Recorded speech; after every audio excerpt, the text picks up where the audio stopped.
या देवी सर्वभूतेषु विद्यारूपेण संस्थिता नमस्तस्यै नमस्तस्यै नमस्तस्यै नमो नमः। प्यारे छात्रों, शास्त्रीय शास्त्री द्वितीय वर्ष की ई कक्षा में आपका हार्दिक स्वागत। मैं सीताराम महावर, व्याख्याता, और आज के श्री कृष्ण शास्त्री संस्कृत महाविद्यालय महाराजपुरा तलाव गांव दौसा। जैसा कि आपको पता है, हमारा वैयाकरण सिद्धांत कौमुदी का उत्तरार्ध भाग चल रहा है, जिसमें 10 गणीय जो हमारे पाठ्यक्रम में निर्धारित है उसका भवादि प्रकरण का अध्ययन अध्यापन हमारा चल रहा है। हमने भू धातु का जो वर्तमान लिट है उसका अध्ययन अध्यापन कर लिया है। आज हम परोक्ष लिट का अध्ययन अध्यापन करेंगे, जिसमें से भी जो प्रथम पुरुष का एक वचन बभुव प्रयोग कल तक हमने बना लिया था। पुनः वहीं से चलते हैं। बभुव किस प्रकार से बनेगा देखते हैं। भू धातु और परोक्ष लिट लकार, लिट का अनुबंध लोप, लय बचा, उस लय के स्थान पर तिपादेश हुआ। प्रथम पुरुष संज्ञा, प्रथम पुरुष के एक वचन की प्राप्ति तिप और भूति ऐसा बना। उसके पश्चात लिट जैसे आर्धातु संज्ञा को बाध करके और जो लिट लकार है उसकी आर्धातु संज्ञा हो जाती है, सार्धातु संज्ञा को बाध करके और आर्धातु संज्ञा हो जाती है। इस प्रकार से कर्तरी सप नहीं होगा। तिप के स्थान पर परस्मय पदानाम अणल तो उस ये जो सूत्र उससे तिप के स्थान पर अणलादेश हो जाता है। नल में से अनुबंध लोप होकर के उसमें से मात्र ए बचता है। भू ए ये स्थिति हमारी बन जाती है। फिर उसके पश्चात भू भूग लुंगलिटों से वुक का आगम होता है। वुक में से अनुबंध लोप होकर के वह बच जाता है, तो भू व ए ये स्थिति हमारी बन जाती है। उसके पश्चात लेटी धातु और अन्यभ्यास से धातु उदित होता है, तो भूव भूव ए ये स्थिति हमारी बन जाती है। पहले वाला जो भूव है उसकी पूर्वाभ्यास से अभ्यास संज्ञा होती है, और जब हलादि से करते हैं हम तो जो प्रथम जिसकी भू संज्ञा जिसकी अभ्यास संज्ञा हुई थी उसमें से आदि हल शेष बचता है, अन्य हल अर्थात वह का लोप हो जाता है। तो भू भूव ए ये स्थिति हमारी बन जाती है। शुरुआत वाला जो भू बचा उसमें भकार में दीर्घ उकार की मात्रा, इसीलिए वहाँ पर रस्व सूत्र से उसका रस्व हो जाता है। रस्व होने के पश्चात पुनः एक भौतेर सूत्र आता है। उस भौतेर सूत्र से जो ऊ है ऊ को अ हो जाता है, तो स्थिति बन जाती है हमारी भ भू व।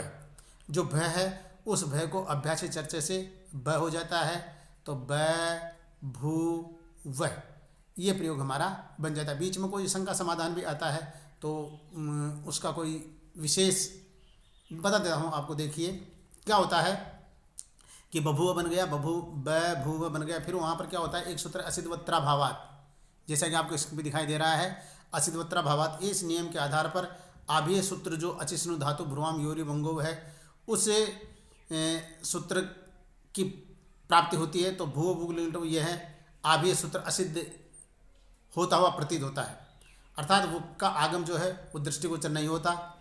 फलतः उंग आदेश की प्राप्ति हो रही है। लेकिन फिर एक वार्तिक आती है, जैसा कि आपको स्क्रीन पे दिखाई दे रहा है, वुग युटा वुयंगणो सिद्धो वक्तव्यो। ये जो वार्तिक है, इस वार्तिक से वुग का आगम सिद्ध कर दिया जाता है। तो इस प्रकार से वुग का आगम सिद्ध हो जाने पर बभुव ये प्रयोग हमारा बन जाता है। अब प्यारे छात्र, जैसा कि आपको स्क्रीन पे दिखाई दे रहा है बभुवतु और बभुवु, तो बभुवतु में क्या होगा, ब भू व जो हमने बना लिया, बभुव बनाने के पश्चात व में जो अ है वो णल वाला अ है।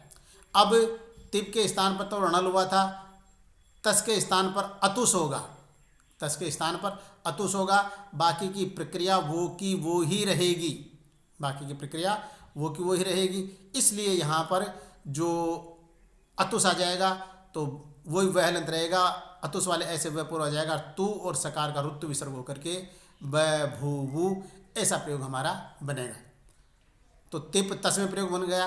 और झी, तो झी में क्या होता है, अणल अतुस उस, तो झी के स्थान पर उस आदेश होता है, तो वह हलंत है, उस वहाँ पर जोड़ लीजिए, तो ब भू वू और सकार का रुत्व विसर्ग। इस प्रकार से बभुव बभुवतु और बभुवु ये तीनों प्रयोग हमारे बनते हैं।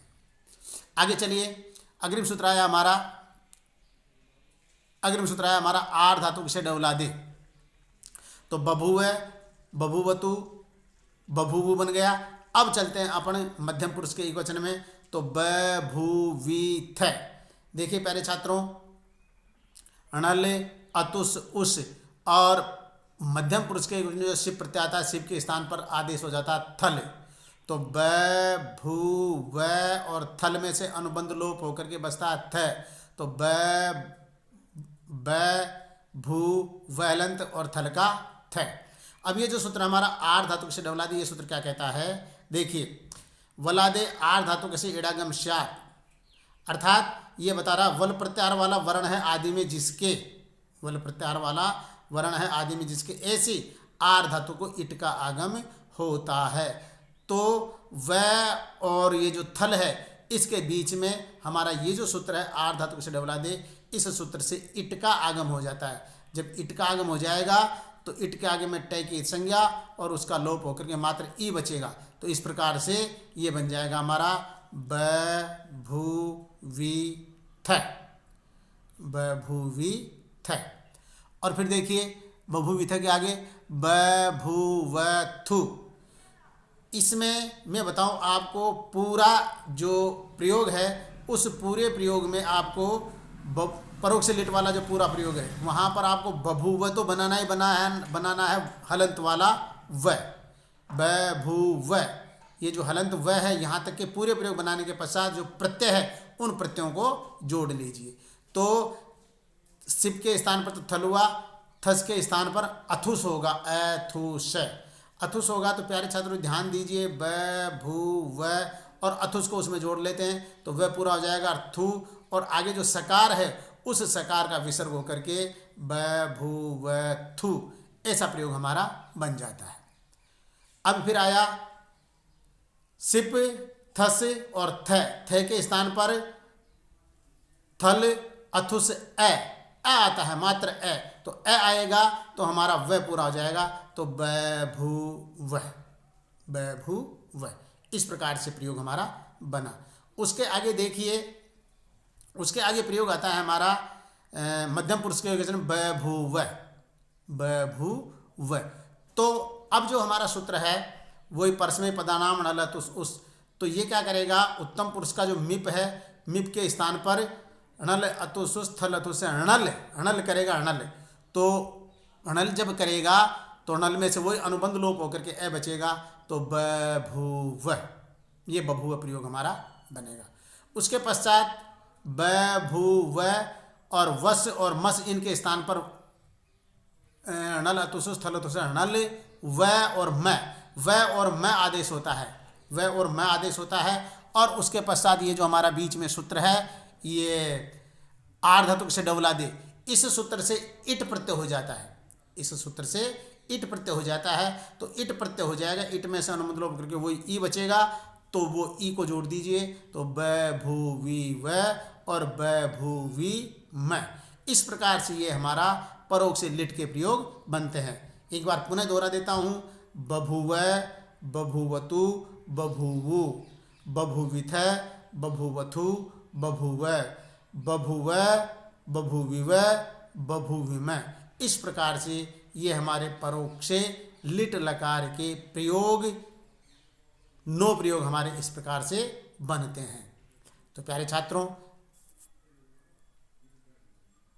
ये प्रयोग थोड़े से एक ध्यान देने योग्य है, आप इनको अच्छी प्रकार से स्मरण करना। आज के लिए मैं इतना ही बताऊंगा, कल पुनः हम हमारा अध्ययन अध्यापन जारी रखेंगे। नमो नमः, धन्यवाद है।